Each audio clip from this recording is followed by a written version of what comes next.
Browns hit the road for the first time this season. They traveled to Jacksonville to play the Jaguars. Somebody's going to be 0-2 after this game. Of course, the Browns and their fans hoping it is not them. So, Mary Kay, what are you watching?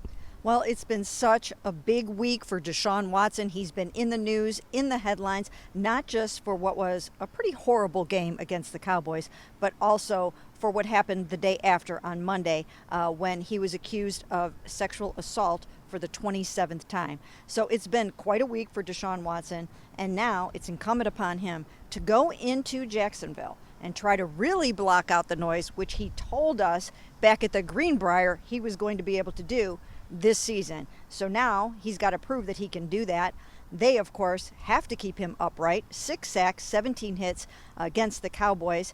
And this is a Deshaun Watson, all eyes are on you game. Yeah, I'm gonna kind of continue down that thread a little bit too. You mentioned the protection and the problems they had, but I just think this offense in general needs to bounce back. They need a little bit more from their playmakers. Jerry Jeudy was good, I thought, last week.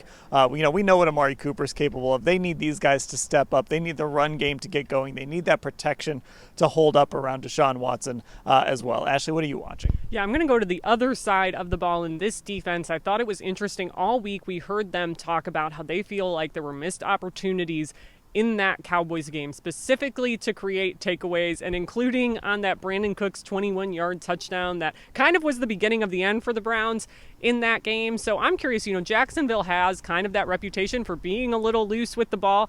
They lost their season opener against Miami on a last-second field goal, in part because earlier in the game, Travis Etienne fumbled the ball in the end zone. So I think there are going to be some opportunities there. We know takeaways can change a game, and I think if the Browns do manage to pull off a win, takeaways could be a big reason why. Yeah, they're going to be going after that football, punching at the football. Browns are underdogs in this game. Jacksonville favored by 3. Let's make our picks. Unfortunately, I think the Browns are going to start 0-2. I actually don't think, though, despite the numbers, despite the stats, I don't think that means that their season is over or things are dire. I think they have a very manageable schedule coming up after this week.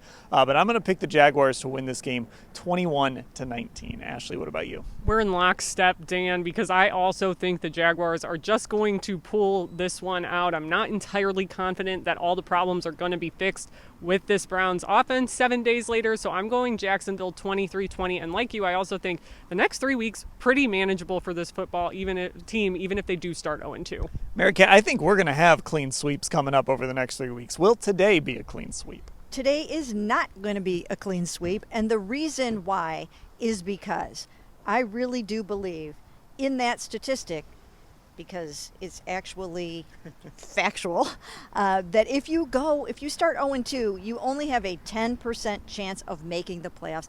I think the Browns, who are on a stated mission to win the Super Bowl this year, they know they can't go into Jacksonville and lose. And I was trying to drag this out of Miles today. Are you going to put this team on your back and carry it to a victory? You're the NFL Defensive Player of the Year. What do you have? So I think he's going to do that. I think he's going to put on the Superman cape and go out and wreck this game for the Jacksonville Jaguars. And I think the Browns are going to win 24-20. Okay, there you go. Our picks for the week. Full coverage of that game in Jacksonville, the aftermath, win or lose, at cleveland.com/Browns.